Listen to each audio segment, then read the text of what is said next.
नमस्कार। First India news के special show health first में आप सभी का बहुत बहुत स्वागत है। आपके साथ मैं हूं आयुषी महर्षि। आज हर कोई सुंदर दिखना चाहता है, सभी को सुंदर चेहरा चाहिए, सुंदर बाल चाहिए, और इसलिए आज हमारे साथ में चर्चा के लिए मौजूद है डॉक्टर रोनी बाला, जो कि असिस्टेंट प्रोफेसर है और साथ ही में डर्मेटोलॉजिस्ट है Pacific medical college and hospital में। बहुत बहुत स्वागत आपका। थैंक यू, धन्यवाद मुझे यहाँ बुलाने के लिए। Thank you so much. अच्छा, स्किन से रिलेटेड कौन कौन सी प्रॉब्लम होती है जो सबसे ज़्यादा देखने को मिलती है? अभी बहुत सारे स्किन के कंडीशंस हैं जो हमें दिन भर देखने को मिलते हैं। मोस्ट कॉमनली मैं सबसे पहले डिस्कस करना चाहूँगी एक्ने, जो कील होते हैं, कील मुहासे। आजकल ये बहुत कॉमन है, ये आपको यंगर जनरेशन में भी दिखेंगे और एडल्ट्स में भी दिखते हैं।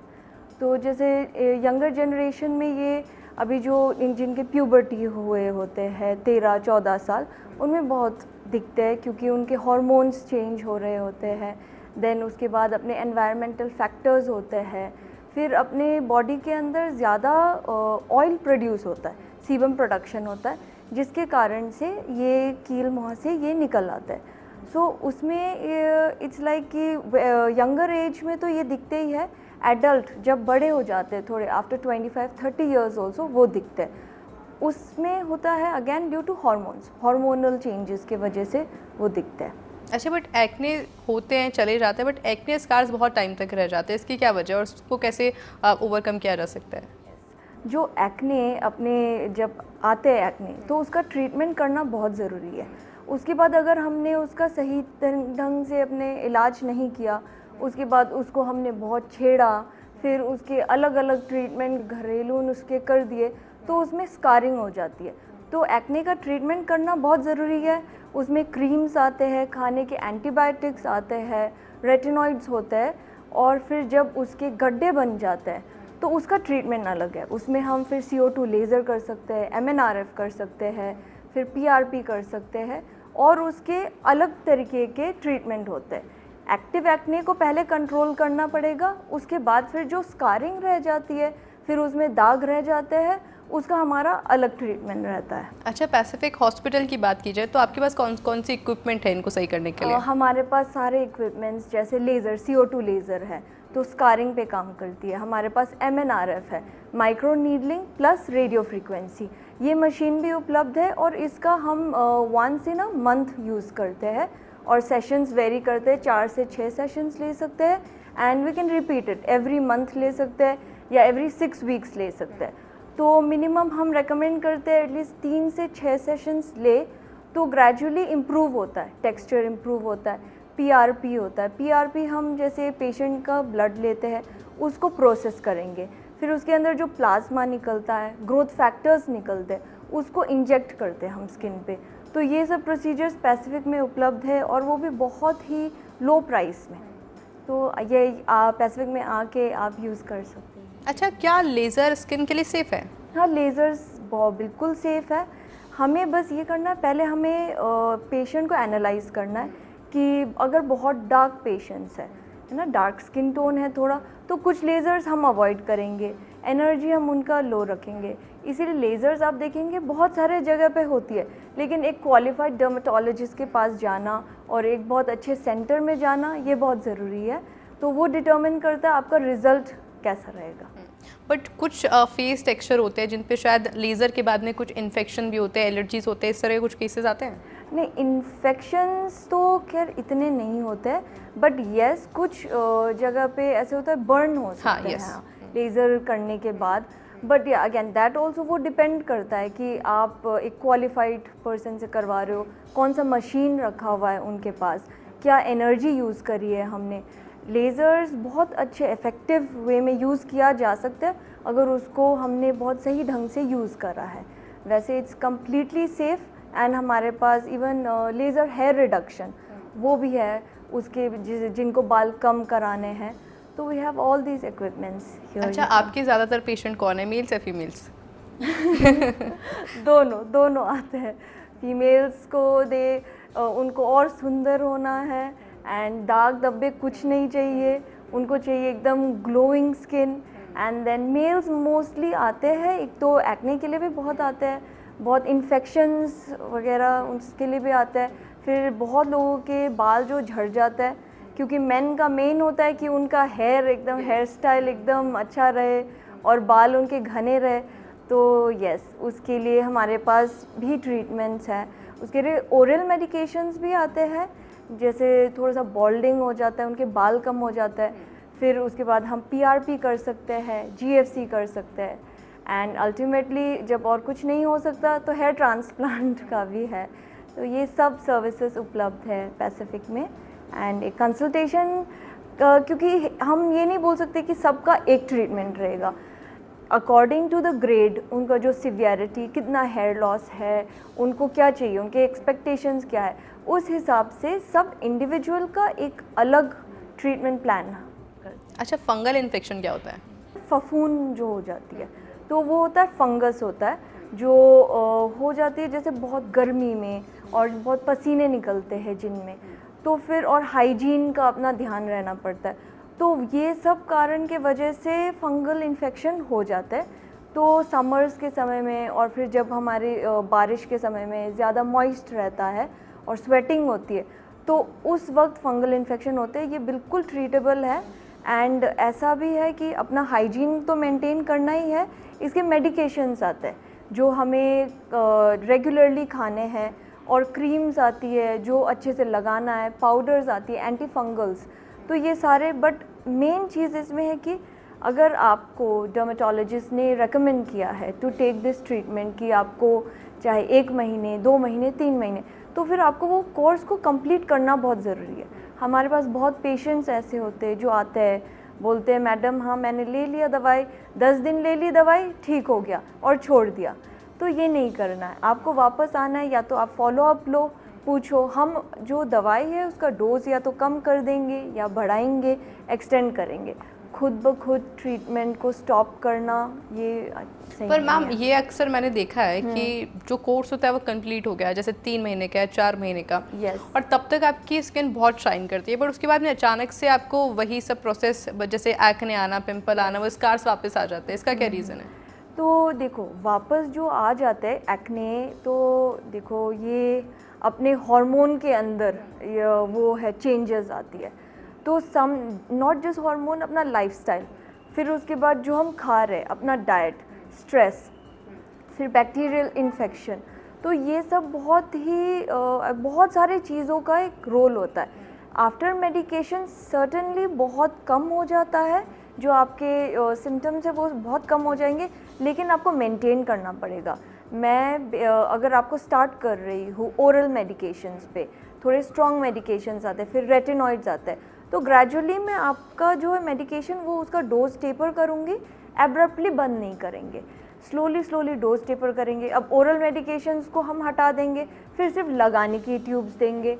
अब लगाने की ट्यूब्स में भी उनका स्ट्रेंथ अलग होता है, तो ये सारा फॉलो अप करना पड़ता है, मेंटेन करना पड़ता है। स्किन में क्या है, हम एक ट्रीटमेंट करके ख़त्म कर दिया, ऐसे नहीं होता है। हमें खुद को भी बहुत मेंटेन करना है, अपना लाइफस्टाइल मेंटेन करना है, डाइट मेंटेन करना है, एक्सरसाइज करना है, स्मोकिंग, अल्कोहल, ये सब से दूर रहना है। तो ये सब बहुत एक पूरा लाइफस्टाइल मॉडिफिकेशन रहता है। क्या ये सच है कि बहुत ज़्यादा शुगर कंज्यूम करने से आपके फेस पे एक्ने आते हैं, पिंपल आते हैं? Yes, not just sugar, I would say, जैसे कि जो डेयरी प्रोडक्ट्स होते हैं, दूध हो गया, देन दूध के मिल्क प्रोडक्ट्स हो गए, तो उससे यस कुछ हद तक होते हैं। बहुत सारे स्टडीज़ हुए हैं जिसमें ये बोला गया है कि मिल्क एंड मिल्क प्रोडक्ट्स जो है उससे एक्ने के ब्रेकआउट्स होते हैं। सो कुछ लोगों को जो सूट होता है वो तो ले लेते हैं, लेकिन ऐसा बहुत बार हो चुका है कि हाँ बचपन में वो पीते थे दूध तो इट वाज फाइन, लेकिन अब के समय में जब वो कंज्यूम कर रहे तो एक्ने आ रहे, तो ये होता है कुछ लोगों में। वो लैक्टोज इंटॉलरेंट होते हैं एंड ऑल्सो लाइक उससे हो जाते हैं एक्ने। तो वी वुड सजेस्ट कि येस, अपना जो शुगर इनटेक है और अपना जो डेयरी प्रोडक्ट्स है उसको या तो कम कर दीजिए या अवॉइड कीजिए। अब डेयरी प्रोडक्ट्स में आई वुड से कि जैसे कर्ड इज़ गुड, उसमें लैक्टोबैसिलस होता है, तो वो चीज़ अपने गट के लिए अच्छा है। लेकिन प्योर मिल्क, हाँ जब कर्ड एंड छाछ वो अच्छा है, वो आप ले सकते हो, लेकिन जो प्योर मिल्क होता है वो उससे कुछ लोगों को ज़रूर ब्रेकआउट्स हो सकते हैं। सफ़ेद दाग क्या है? सफ़ेद दाग, सफ़ेद दाग एक इसको बोलते हैं विटिलिगो, है ना, वो एक ऑटो इम्यून डिजीज़ होती है। तो ये प्रेवलेंट है, ये काफ़ी यहाँ पे गुजरात में, राजस्थान में ये बहुत प्रेवलेंट है। एंड मैं ये बोलना चाहूँगी कि ये जिनको ये प्रॉब्लम है उनको ऐसे सोसाइटी से ऐसे अलग नहीं करना है, क्योंकि ये ट्रीटेबल है, इसका क्योर कर सकते हैं हम। एंड नॉट जस्ट क्योर, हम क्या ये टचेबिलिटी से होती है? yes, ये चीज़ इसको टच करने से ये नहीं फैलता है। ये क्या होता है कि हमारे पास इतने पेशेंट्स आते हैं, हम खुद उनको टच करते हैं, बट ये छूने से फैलने वाली बीमारी नहीं है, ये कोई इन्फेक्शन नहीं है। बस ये होता है कि शरीर के अंदर कुछ पदार्थ ऐसे होते हैं जो खुद से लड़ते हैं, और जो हमें अपना जो स्किन का कलर देते हैं ना, उसको मेलानिन बोलते हैं। तो उन मेलानिन के सेल्स को वो अटैक करते हैं, और फिर जिसके वजह से जो नॉर्मल स्किन कलर मेंटेन नहीं हो पाता और वो वाइट हो जाता है। तो कुछ कुछ एरियाज़ में पैचेस होते हैं जिसमें सफ़ेद दाग जैसे दिखते हैं, एंड ये इसको भी ट्रीट किया जा सकता है। इसके लिए हम ओरल मेडिकेशंस दे सकते हैं। उसके बाद हमारे पास लेज़र्स है काफ़ी सारे, यहाँ पैसिफिक में है हमारे पास एक्साइमल लेज़र है, फोटोथेरेपी होता है, यूवी लाइट के चेम्बर्स होते हैं, एंड हम इनफैक्ट इन सम केसेस हम लोग इसके सर्जरी भी करते हैं, विटिलिगो सर्जरी कहते हैं। यहाँ पे हमारे एक्सपर्ट क्वालिफाइड डर्मेटो सर्जन्स हैं, मैं खुद करती हूँ। हम ये वाला प्रोसीजर सर्जरी कर सकते हैं कि हमने एक जगह का जो ग्राफ्ट ले लिया, जैसे नॉर्मल स्किन हो गया थाइज़, यहाँ से हमने नॉर्मल स्किन लेके जहाँ पे जैसे हाथ पे हो गए, यहाँ हो गए, यहाँ पे हमने वो वाले उसके अंदर से मेलानोसाइट निकाल के, नॉन कल्चर्ड मेलानोसाइट ट्रांसफ़र बोलते हैं उसको, वहाँ पे हमने हार्वेस्ट करके ये लगा दिया। तो फिर विद टाइम यहाँ से मेलानिन जो मेलानोसाइट्स निकाला है, यहाँ पे जब लगाएंगे तो नॉर्मल स्किन कलर वापस आ जाता है। तो ये भी बहुत सक्सेसफुल ये प्रोसीजर है, ये किया जा सकता है। ये सब फैसिलिटीज़ अवेलेबल है पैसिफिक में, एंड बहुत ही कम रेट पे, बिकॉज़ हमारा गोल ये नहीं है कि हमें पेशेंट से बहुत to earn money. It's about अगर हम किसी के लाइफ में एक ये प्रोवाइड कर सके, उनके लाइफ में बहुत चेंज आएंगे, and even in the society. Ma'am, skin को लेकर मैंने आपसे बहुत सारे सवाल कर लिए, हेयर को लेकर के बाकी हैं, क्योंकि शायद हमारे मेल यूज़र जो व्यूअर्स हैं अभी देख रहे होंगे हमको, और वो जानना चाहते होंगे कि बालों को किस तरह से स्टाइलिश बनाया जा सकता है, उस पर भी हम चर्चा करेंगे, पर एक छोटे से ब्रेक के बाद।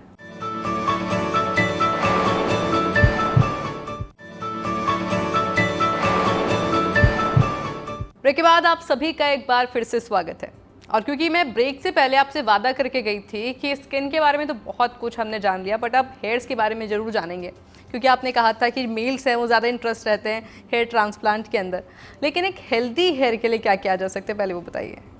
देखो, मेन थिंग जो हेयर फॉल होता है, हेयर फॉल होना बहुत नॉर्मल बात है। दिन में 50 से 100 बाल गिरना इज़ कंसिडर्ड नॉर्मल, ठीक है। तो कुछ लोगों में ज़्यादा गिरते हैं। अब क्या है कि मेन जो है उनके अंदर होती है हार्मोन विच इज़ टेस्टोस्टेरोन, जो उनको एक मेल बनाते हैं। तो टेस्टोस्टेरोन को तो हम कम नहीं कर सकते, लेकिन टेस्टोस्टेरोन के ये भी इफ़ेक्ट्स होते हैं कि वो अपने हेयर फॉलिकल्स पे एक्ट करते हैं। तो उससे क्या होता है, बाल पतले हो जाते हैं, बाल कम हो जाते हैं। तो इसके लिए बहुत सारे मेडिकेशंस उपलब्ध हैं, जो हम जिससे हम जो इफ़ेक्ट है, जो टेस्टोस्टेरोन का ये इफ़ेक्ट है जो हेयर फॉल कर रहा है, मिनिएचराइजेशन कर रहा है, तो उस पे एक्ट करेंगे। तो वो हम एक तो ओरली ले सकते हैं, ओरल मिनॉक्सिडिल आता है, फिर उसके बाद टॉपिकली स्प्रेज आता है। वो स्प्रे हमें स्प्रे करना है बालों पे, दिन में 2 बार स्प्रे कर दे 1 ml।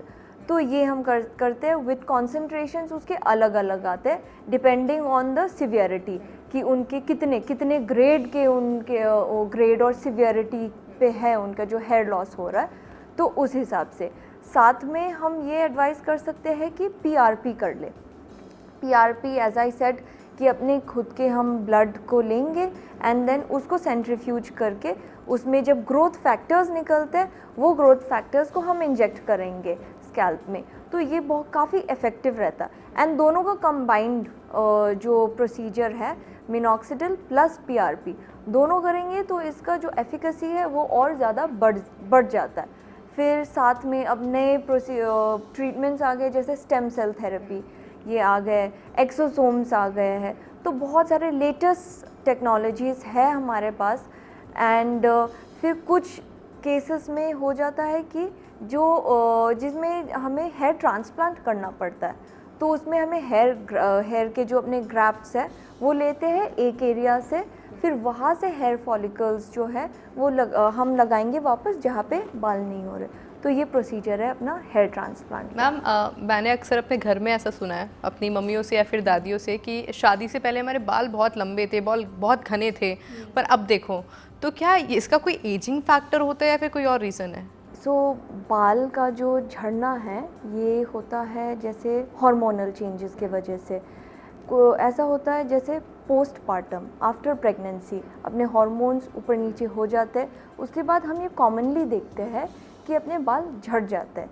तो ये after certain point of time वापस नॉर्मल हो जाता है। विमेन में एक चीज़ कॉमन रहता है कि जो हम अपने बाल का जो पार्टीशन करते हैं, हाँ। जिस पार्टीशन पे हम करते हैं, जैसे मिडल कर रहे हैं या साइड कर रहे हैं, उसी पार्टीशन को हम वही करते रहेंगे, तो उसमें बीच में वो उस लाइन पे गैप आ जाता है एंड देन हेयर लॉस होती है। तो दैट इज़ वन प्रॉब्लम। फिर उसके बाद दूसरा होता है जो बहुत टाइटली बाल बांधते हैं, है ना, तो फिर उसमें ट्रैक्शन एलोपेशिया हो जाता है, ये सब कारण।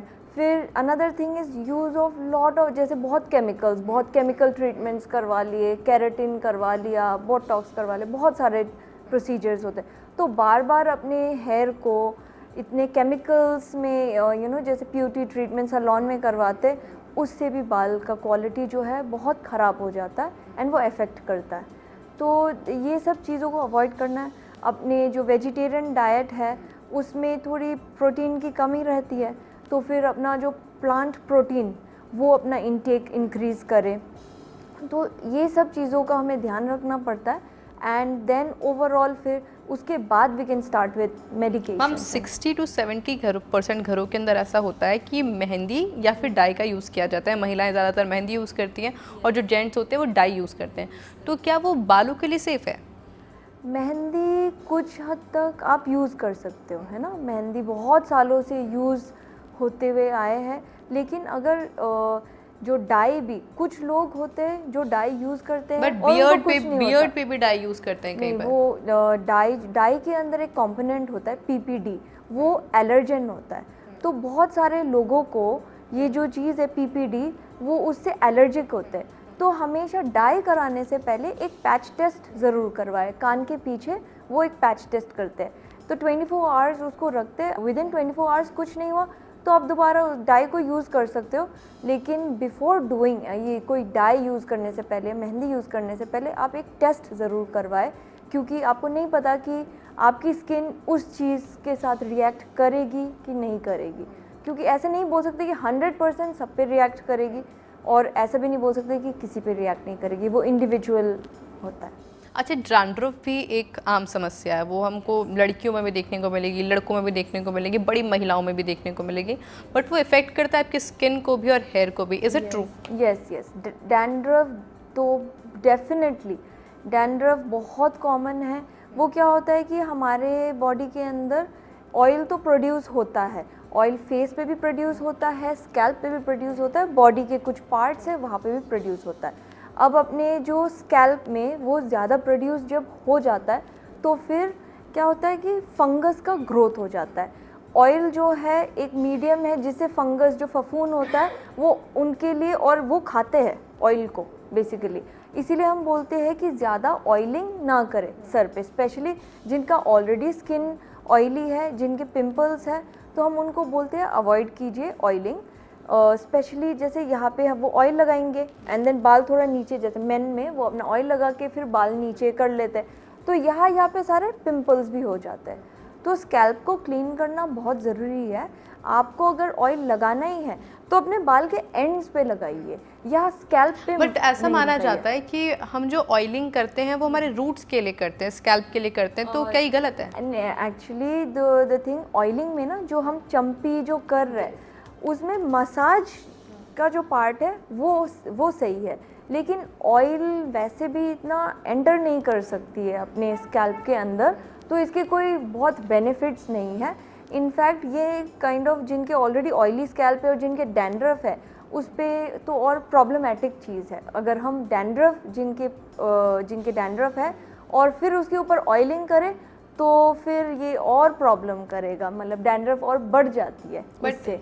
अभी क्या होता है कि घरेलू नुस्खे बहुत ज़्यादा अपनाए जाते हैं, जैसे फेस के लिए भी कि बेसन हो गया, दही हो गया, बालों में हम लोग दही लगा लेते हैं, नींबू लगा लेते हैं, तो क्या ये सेफ़ है? नींबू, इनफैक्ट नींबू आप लगा सकते हो, जिनके बहुत डैंड्रफ होते हैं नींबू लगा लेते हैं, है ना, वो उससे क्लीन हो जाता है।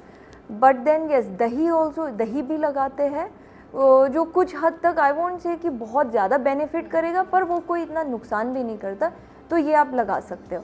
बट अदर देन दैट, अगर आपको सच में जैसे कि डैंड्रफ है, सीबोरिक डर्मेटाइटिस है, तो आपको एक डर्मेटोलॉजिस्ट के पास जाना ज़रूरी है, क्योंकि उसको क्योर करने के लिए वो सिर्फ नींबू और दही से नहीं जाएगा। उसके लिए हमें एंटी फंगल्स ओरली वो देने पड़ते हैं, जिनको वो पेशेंट को खाना होगा। एंड देन उसके बाद शैम्पूज़ कुछ तरीके के आते हैं, जिसमें कीटोकोनाजोल है, जिंक पायरिथियोन है, अलग अलग टाइप के शैम्पूज़ है जो हम बोलेंगे जो आपको लगाना पड़ेगा, उसको रखना है 5-10 मिनट तक, तब जाके जो डैंड्रफ है वो क्लियर होगा, स्कैल्प क्लीन हो जाएगी। वरना वो चीज़ फैल के अब डैंड्रफ है सर पे, फिर आप उसको ट्रीट नहीं कर रहे हो, तो वो एक्ने पे भी इफ़ेक्ट कर सकता है। फिर बैक एक्ने, ट्रंकल एक्ने, तो वो और स्प्रेड हो सकता है। तो उसके लिए आपको एक डर्मेटोलॉजिस्ट के पास जाके उसका प्रॉपर ट्रीटमेंट लेना पड़ेगा। मार्केट में अभी कई सारे ड्रिंक्स आ गए हैं, कई गम्स आ गई हैं, हेयर गम्स आ गई हैं, स्किन गम्स आ गई हैं, गमीज आते हैं, यस है ना। इसके अलावा कई सारे ड्रिंक्स आते हैं जो कि ये दावा करते हैं कि आपकी स्किन बहुत अच्छी हो जाएगी, आपके बाल बहुत अच्छे हो जाएंगे, बट क्या ये सेफ रहते हैं? जो मार्केट में जो चीज़ें हैं, दे आर डूइंग मार्केटिंग उनका अच्छा मार्केटिंग है, उनके बहुत इन्वेस्ट हो रखे हैं। अब हर चीज़ पे तो हम कमेंट नहीं कर सकते हैं, लेकिन ऑफ कोर्स कुछ सप्लीमेंट्स हैं जो हेल्प करेंगे आपके स्किन, हेयर, नेल, उसके ग्रोथ पे।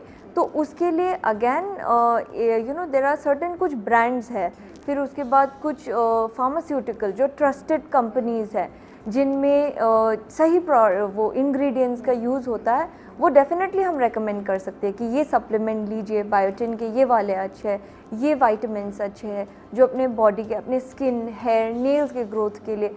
सो ये सब हम रेकमेंड कर सकते हैं कि यू कैन टेक।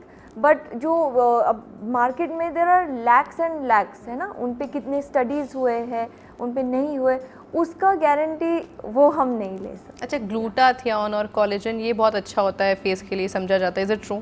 यस, वो initial glutathione is an antioxidant, है ना, तो वो हम यूज़ कर सकते हैं, स्किन के लिए यूज़ कर सकते हैं। काफ़ी पेशेंट्स में हमने देखा है कि यस, उससे एक ग्लो आता है, ठीक है। तो ग्लूटाथियोन के आईवी इंजेक्शंस भी आते हैं, ओरली भी ले सकते हैं, स्प्रे भी आता है।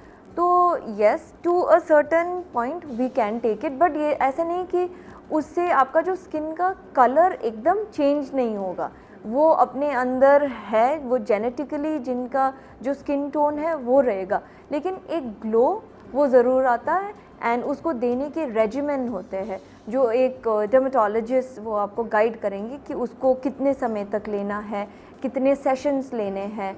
एंड ऑल्सो अगर हम इंट्रावेनस ले रहे हैं तो you should go do it like in very aseptic condition. तो ग्लूटाथियोन के यस, ये आपने सही सुना है कि यस, इसके इफ़ेक्ट्स है, अच्छे इफेक्ट्स। एक मैं चाहती हूँ कि एक क्विक हेल्थ टिप भी आप हमारे व्यूअर्स को दे दें। हेल्थ टिप आई थिंक मेरे तरफ से जो मैं बोलूँगी कि अपना ओवरऑल लाइक लाइफस्टाइल मॉडिफिकेशन, वो सब कुछ इंक्लूड होता है। वो दैट इज़ डाइट, अपना बहुत अच्छे से क्लीन डाइट लीजिए, लाइक यू नो कि green leafy vegetables, different colours के वेजिटेबल्स ये लीजिए, पानी बहुत सारा पीजिए, and then maintain hygiene. And another thing, dermatologist, as a dermatologist I would say sunscreen ज़रूर लगाइए, है ना, लाइक सन प्रोटेक्शन करना बहुत ज़रूरी है, चाहे वो आप कैप से कर रहे हो, स्कार्फ से कर रहे हो, बट ये 11 से 3 बजे का जो एक टाइमिंग रहता है, उसमें जब आप धूप में जाओ तो डेफिनेटली सनस्क्रीन अप्लाई कीजिए। आजकल बहुत सारे लोग बोल रहे हैं that sunscreen causes cancer, but ऐसे इन आवर प्रैक्टिस अगर ये बहुत हार्म कर रहे होते तो हम प्रिस्क्राइब नहीं करते। सनस्क्रीन सेफ़ है। आपको if you are still doubtful तो सनस्क्रीन केमिकल सनस्क्रीन भी आती है और फिज़िकल सनस्क्रीन भी आती है। आप फिज़िकल सनस्क्रीन ट्राई कर सकते हो, बट हाँ सन प्रोटेक्शन ये बहुत ज़रूरी है, बिकॉज़ जो मेहनत आप आज कर रहे हो इन योर 20s और योर 30s वो दिखेगी आपको लेटर इन लाइफ, 10 years है ना, 10 साल के बाद। आपको तब तक यूथफुल दिखना है और हेल्दी रहना है, तो अभी से ही बहुत हेल्दी हैबिट्स और ये प्रैक्टिसेस करना ज़रूरी है। एंड एक्सरसाइज कीजिए, exercise like working out, weight training.